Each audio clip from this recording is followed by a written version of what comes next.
Ladies, gentlemen, and children of all ages, I, Theodore Bonaparte, hereby invite you to take seat firm upon the back of my shadowy steed and prepare to be thrust deep into the unknown. For this, my little friends, is Black Mass.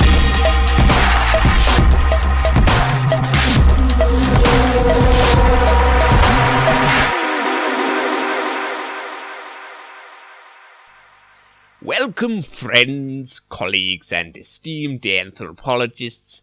My name is Theodore Bonaparte, and this is, of course, the very first episode of Black Mass. Today we're going to be discussing the Amityville horror, beginning, of course, with the DeFeo murders and moving on to the ooky spooky stuff. Now, to start off with, around 6:30 p.m. on Wednesday, November 13th, 1974, a 23-year-old Ronald Butch DeFeo Jr. entered Henry's Bar in Amityville, Long Island, New York, and declared, "You've got to help me. I think my mother and father are shot," obviously in a New York accent.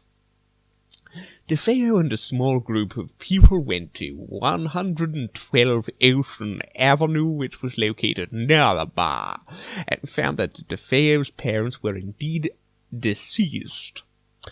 One of the group, DeFeo's friend Joe Yeswit, made an emergency call to the Suffolk County Police. That's in New York, not Suffolk here, where we are right now. The police searched the house and found that 6 members of the same family were in fact dead in their beds. The victims were Ronald DeFeo Sr., aged 44, and Louise DeFeo, aged 42. Also, 4 of DeFeo Jr.'s siblings, Dawn, aged 18, Allison, 13, Mark, 12, and John Matthew, aged 9. All of the victims had been shot with a 35 caliber lever-action Marlin 336C rifle around 3 o'clock in the morning of that day. The DeFeo parents had both been shot twice, while the children had been killed with single gunshots. Physical evidence suggests that Louise DeFeo and her daughter Allison were both awake at the time of their deaths, and according to Suffolk County Police, the victims were all found lying on their stomachs in bed. The DeFeo family had occupied 112 Ocean Avenue since purchasing it in 1965. The deceased were buried in nearby St. Charles Cemetery in Farmingdale. DeFeo, also known as Butch, was the eldest son of the family. He was taken to the local police station for his own protection after suggesting to police officers at the scene of the crime that the killings had been carried out by a mob hitman, Louis Fellini. However, an interview at the station soon exposed serious inconsistencies in his version of events. The following day, he confessed to carrying out the killings himself, and the alleged hitman had an alibi, proving Fellini was out of state at the time of the killings. DeFeo told detectives, "Once I started, I just couldn't stop," again with a New York accent. "It went so fast." He admitted he had taken a bath and redressed, and detailed where he had discarded crucial evidence such as blood-stained clothes and the Marlin rifle and cartridges before arriving to work as usual. DeFeo's trial began on October 14, 1975. He and his defense lawyer, William Weber, mounted an affirmative defense of insanity, with DeFeo claiming that he killed his family in self-defense because he heard their voices plotting against him. The insanity plea was supported by the psychiatrist for the defense, Dr. Daniel Schwartz. The psychiatrist for the prosecution, Dr. Harold Zolan, maintained that although DeFeo was an abuser of heroin and LSD, he had antisocial personality disorder and was aware of his actions at the time of the crime. On November 21st, 1975, DeFeo was found guilty on 6 counts of second-degree murder. On December 4th, 1975, Judge Thomas Stark sentenced DeFeo to 6 concurrent 6 concurrent sentences of 25 years to life, and DeFeo is currently held at Greenhaven Correctional Facility in the town of Greenhaven, New York, and all of his appeals and requests to the parole board to date have been denied. Now, all 6 of the victims were found face down, lying on their stomachs in bed, with no single signs of a struggle. The police investigation concluded that the rifle had not been fitted with a sound suppressor and found no evidence of sedatives having been administered, leading to speculation that someone in the house should have been awakened by the noise of the gunshots. In fact, the gun he used would have awoken the entire neighborhood. Police officers and the medical examiner who attended the scene were initially puzzled by the rapidity and scale of the killings and considered the possibility that more than one person had been responsible for the crime. Neighbors did not report hearing any gunshots being fired, and those who were awake at the time of the murders simply heard the family's dog Shaggy barking. DeFeo had a volatile relationship with his father, but the motive for the killings remains unclear. He asked police what he had to do in order to collect his father's life insurance, which prompted the prosecution to suggest at trial that his motive was to collect the life insurance policies of his parents. Since his conviction, DeFeo has given several varying accounts of how the killings were carried out. In 1986 interview for Newsday, DeFeo claimed his sister Dawn killed their father, and then their distraught mother killed all of his siblings before he killed his mother. He stated that he took the blame because he was too afraid to say anything negative about his mother or father. He stated he took the blame because he was afraid to say anything negative about his mother to her father, Michael Brigante Sr., and his father's uncle out of fear that they would kill him. His father's uncle was Pete DeFeo, a caporegime in the Genovese crime family. I assume that is correct. In this interview, DeFeo also asserted he was married at the time of the murders to a woman named Geraldine, and that he was living with her in New Jersey at the time. At the time that his mother phoned to ask him to return to Amityville to break up a fight between Dawn and her father, that he drove to Amityville with Geraldine's brother Richard Raimondo, and that Raimondo was with him at the time of the murders and could verify his story completely. In 1990, Ronald DeFeo Jr. filed a 440 motion, proceeding to have his conviction vacated.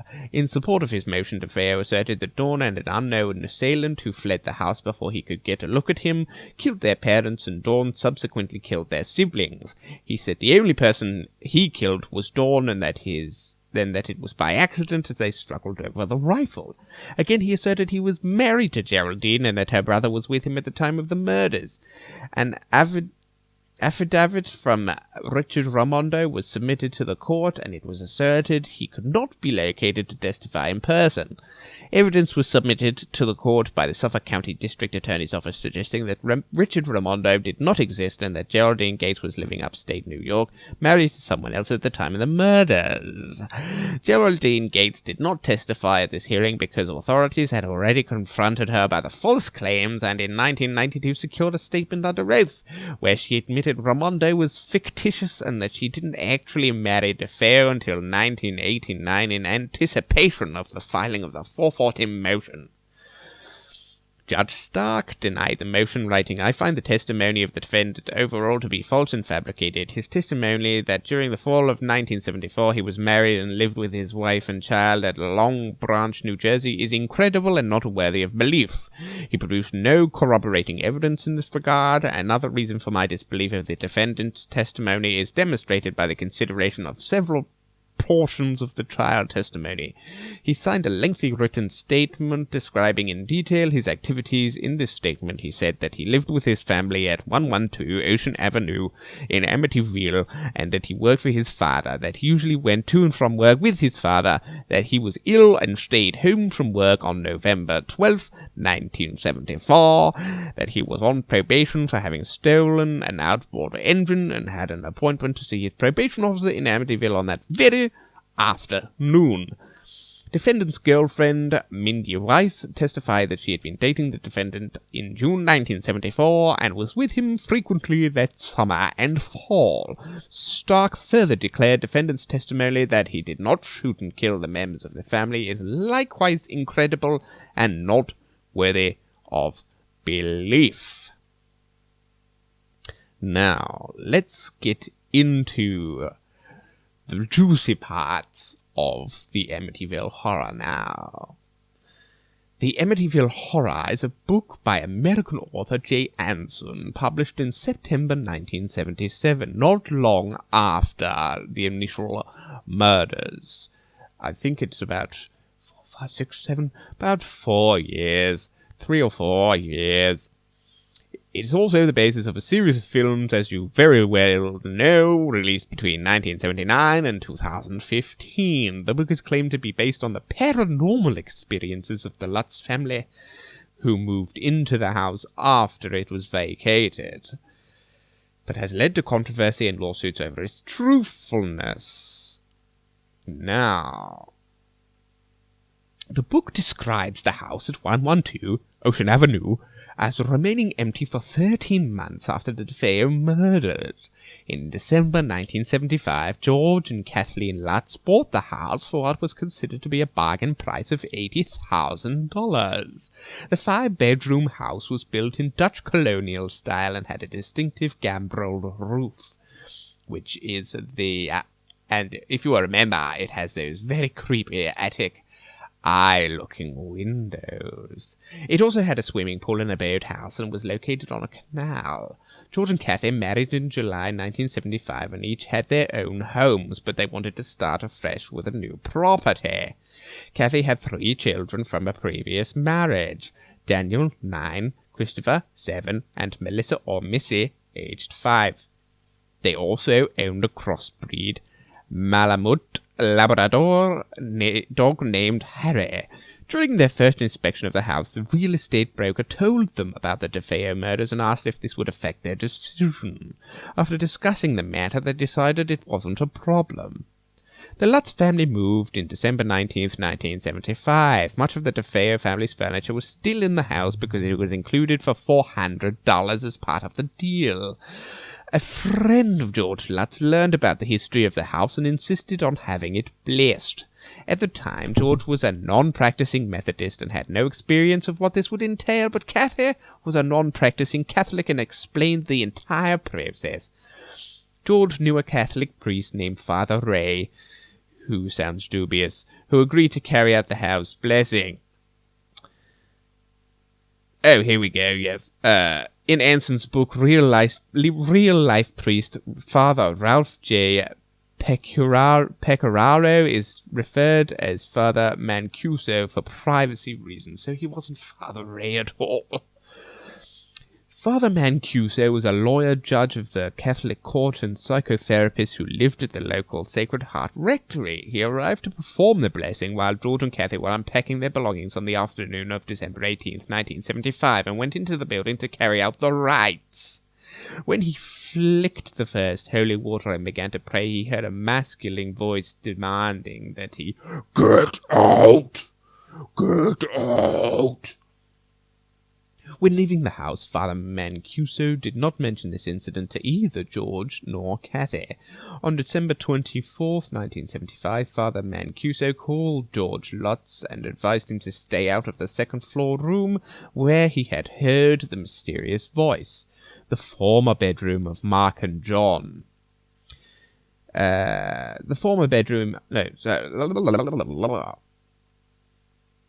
Kathy had planned to use it as a sewing room, but the call was cut short by static. Following his visit to the house, Father Mancuso allegedly developed a high fever and blisters on his hands similar to stigmata, and at first George and Kathy experienced nothing unusual in the house. Talking about their experiences, subsequently they reported that it was as if they were living each in a different house. Some of the experiences of the Lutz family at the house are described in the book as follows. George would wake up around 3:15 every morning and would go out to check the boathouse. Later, he would learn that this was the estimated time of the DeFeo killings. The house was plagued by swarms of flies, despite the winter weather. Kathy had vivid nightmares about the murders and discovered the order in which they occurred, and the rooms where they took place. The Lutz children also began sleeping on their stomachs in the same way that the dead bodies in the DeFeo murders had been found. Kathy would feel a sensation as if being embraced in a loving manner. Sounds kinky, by an unseen force. George discovered a small hidden room about 4 feet by 5 feet behind shelving in the basement. The walls were painted red and the room did not appear in the blueprints of the house. The room came to be known as the Red Room. This room had a profound effect on their dog Harry, who refused to go near it and cowered as if sensing something ominous. There were cold spots and odors of perfume and excrement in areas of the house where no wind, drafts, or piping would explain the source. Once, while tending to the fire, George and Kathy saw the image of a demon with half his head blown out. It was burned into the soot, in the back of the fireplace. The Lutz's 5-year-old daughter Missy developed an imaginary friend named Jody, a demonic pig-like creature with glowing red eyes. In the early morning hours of Christmas Day, 1975, George looked up at the house after checking the boathouse and saw the pig standing behind Missy at her bedroom window. When he ran up to her room, he found her fast asleep with her small rocking chair slowly rocking back and forth. Very creepy indeed. George would wake up to the sound of the front door slamming. He would race downstairs to find the dog sleeping soundly at the front door. Nobody else heard the sound, although it was loud enough to wake the house. George would hear what was described as a marching band tuning up, or what sounded like a clock radio playing not quite on frequency. When he went downstairs, the noise would cease. George realized that he bore a strong resemblance to Ronald DeFeo Jr. and began drinking at the Witch's Brew, the bar where DeFeo was once a regular customer. When closing Missy's window, which Missy said Jody climbed out of, Kathy saw red eyes glowing at her. While in bed, Kathy received red welts on her chest caused by an unseen force and was levitated 2 feet into the air. Locks, doors, and windows in the house were damaged by an unseen force. Not the wind? Apparently not the wind. Cloven hoofprints attributed to an enormous pig appeared in the snow outside the house on January 1st, 1976. You know, it could actually be a pig. It's not that strange for it to actually be a pig. Green gelatin-like slime oozed from the walls in the hall and also from the keyhole of the playroom door in the attic. A 12-inch crucifix hung in the living room by Kathy revolved until it was upside down and gave off an so-sour smell. George tripped over a 4-foot-high China lion ornament in the living room and found bite marks on one of his ankles.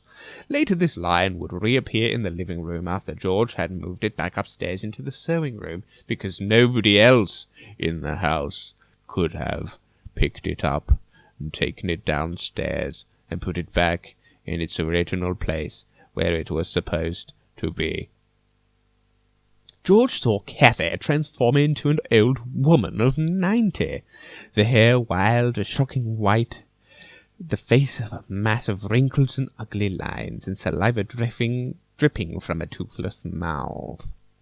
Missy would sing constantly whilst in her room, which is very strange for a young girl. Whenever she left the room, she would stop singing, and upon returning, she would resume singing where she left off, which sounds like a normal child to me. That's what I do myself now as an old man. On one occasion, Kathy heard what sounded like a window being opened and closed through the sewing room door, even though she was sure no one was in there. So, after deciding that something was wrong with their house they could not explain rationally, George and Kathy Lutz carried out a blessing of their own on January 8th, 1976. George held a silver crucifix while they both recited the Lord's Prayer, and while in the living room, George allegedly heard a chorus of voices asking them, "Will you stop? Will you stop?" By mid-January 1976, another attempt at a house blessing by George and Kathy, they experienced what would turn out to be their final night in the house.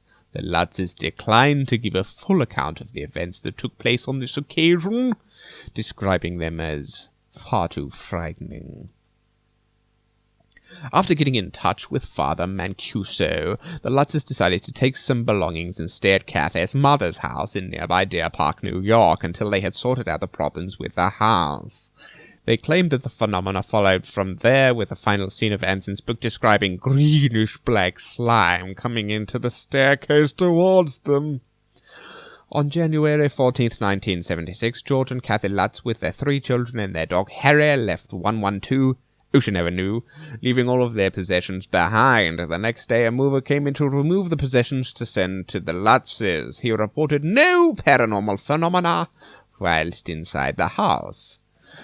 The book was written after Tam Mossman, an editor at the publishing house Prentice Hall, introduced George and Kathy Lutz to J. Anson. The Lutzes did not work directly with Anson, but submitted around 45 hours of tape-recorded collections to him, which were used as the basis for the book. Estimates of the sales of the book are around 10 million copies from its numerous editions.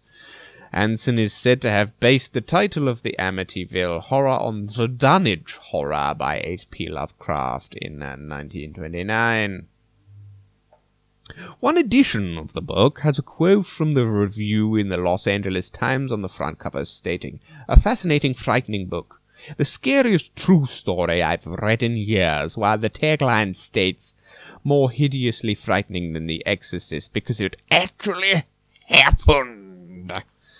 The reference to The Exorcist is revealing because the 1973 film had been a box office success and had received generous media coverage.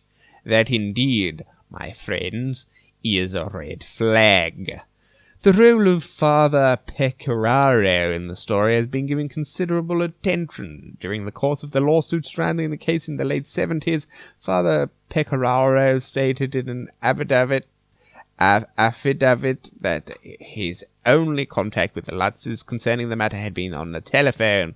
Other accounts say that the father did visit the house after all, but experienced nothing unusual there. Father Pecoraro gave what may have been his only on-camera interview about his recollections during a 1980 episode of Insert Off, a documentary series hosted by none other than Leonard Nimoy. The late, of course. Rest in peace.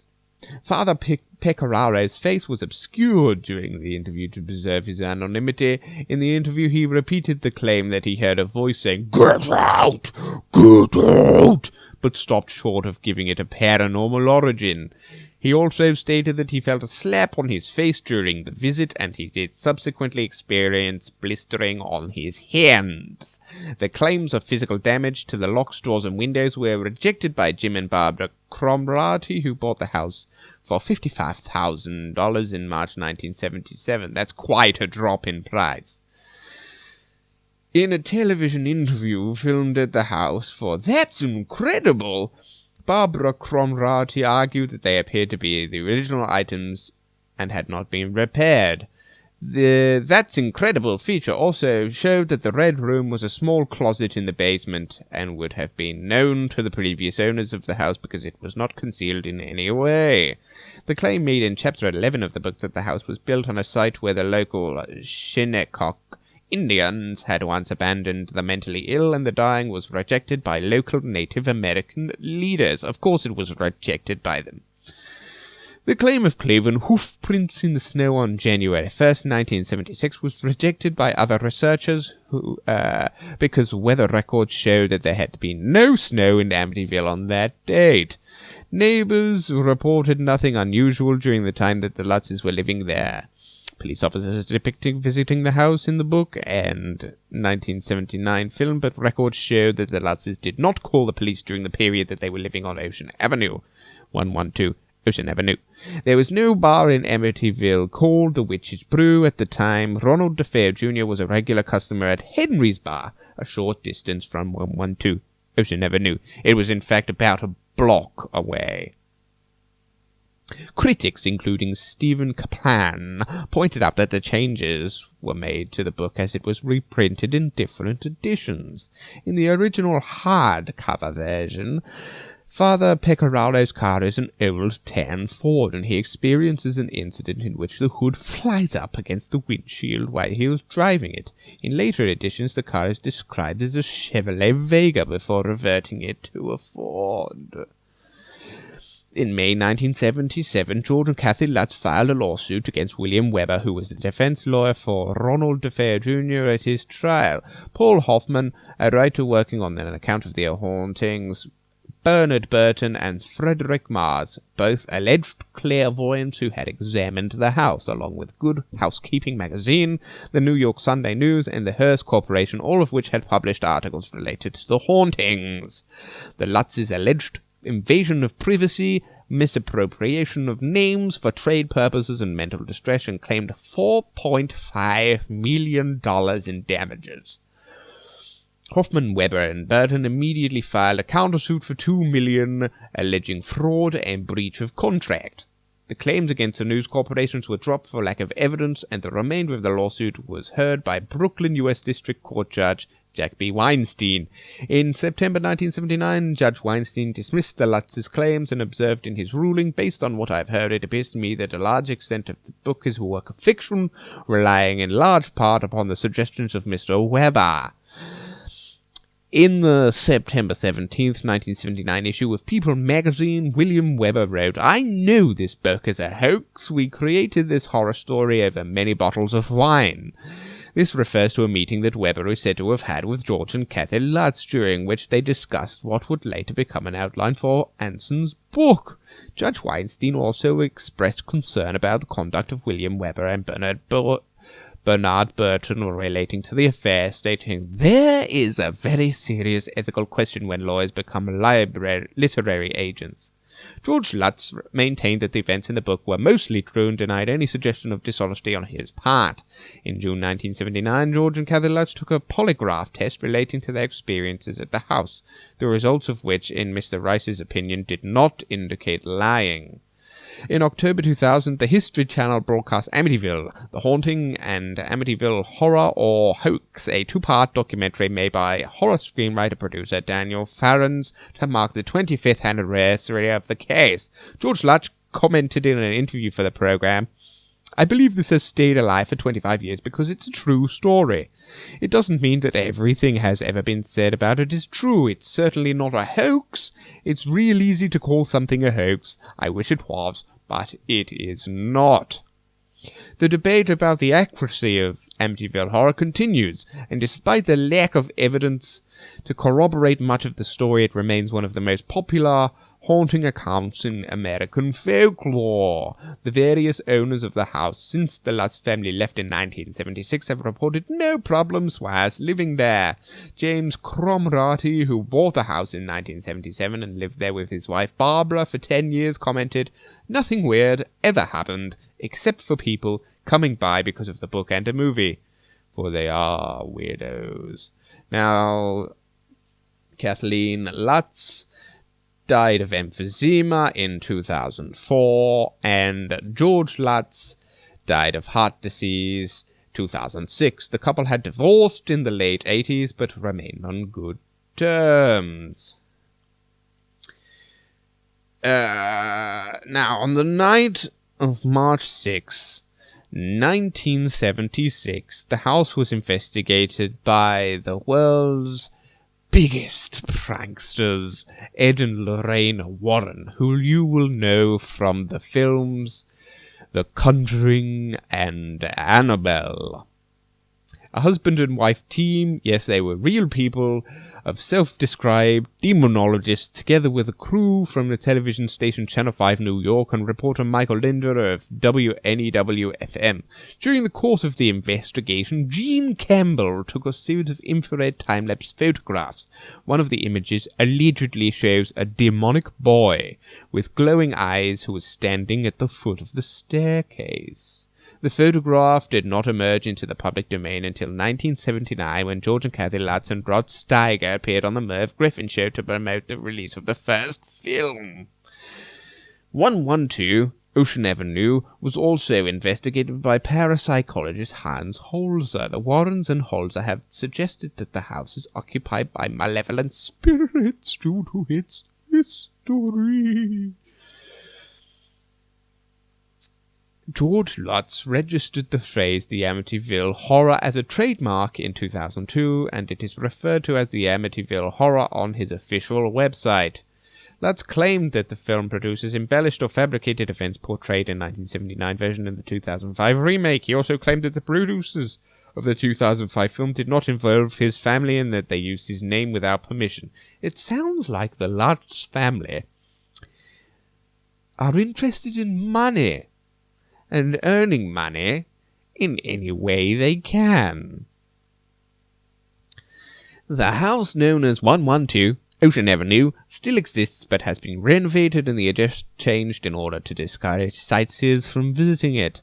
The famous quarter-round windows have been removed and the house today looks considerably different from its depiction in the films. The house in Toms River, used as the location for the first 3 films, has also been modified for the same reason. For the 2005 film version, the house was renamed 412 Ocean Avenue. The 2005 film remake says that the basement of the Lutz home was built in 1692, but 112 Ocean Avenue, also known as High Hopes, was built around 1924 for John and Catherine Moynihan. The local residents and authorities in Amityville, New York are unhappy with the attention that the Amityville Horror brings to the town and tend to decline requests to discuss it publicly. Maybe because it was a money pit. The website of the Amityville Historical Society makes no mention of the murders by Ronald DeFeo Jr. in 1974 or the period that the Lutz family lived in 112 Ocean Avenue. When the History Channel made its documentary about the Amityville Horror in 2000, no member of the Historical Society would discuss the matter on camera. In May 2010, the house was placed on the market with an asking price of $1.15 million. Quite a large amount considering how much it was sold for in the 70s. In August 2010, this house was sold to a local resident for $950,000. On August 21st, 2010, the departing owner held a moving sale at the house and hundreds of people turned up for the event. They were allowed to go inside the house but not to visit the upstairs rooms or the basement. Now, the only thing we can say to wrap this up for certain is that Mr. Ronnie DeFeo Jr. murdered 6 of his own family members, and that the Lutz family that moved in afterwards received a lot of money and attention from either being terrorized by spirits or simply making them up. How about you decide? How about you tell me what you think? See you next time for Black